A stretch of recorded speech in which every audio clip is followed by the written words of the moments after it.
ધાંગધ્રા નવું બાઈક લખાઈ ગયો ને થઈ ગયું મિશન ફેલ.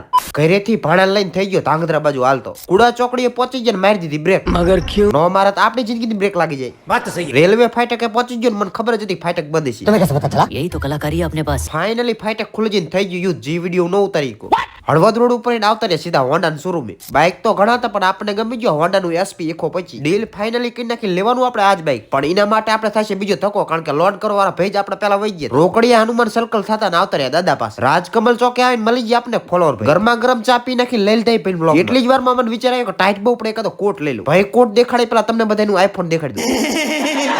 કોટનો જ મેર ન પડે પછી થઈ ગયા આપણે લોચો લબાસો લઈને ઘર બાજુ હાલતા. ઘર બાજુ જ જાતો તો મેં કીધું હાલે મેદાન વાળા રસ્તે જ હાલે જો. પાછો રેલવે ફાટકે પહોંચી જાય થઈ ગયો મોટો ઝઘડો. કેહન બે બાત તૈયાર ન જોય ત્રીજાનો વારો સડી જાય એટલે હું ન ગયો. ઉડા ચોકડી પહોંચી ગયો મળી ગયા આપણે ફોલોવર ભાઈને બાય બાય કહીને સીધા ખસકાય ઘર બાજુ.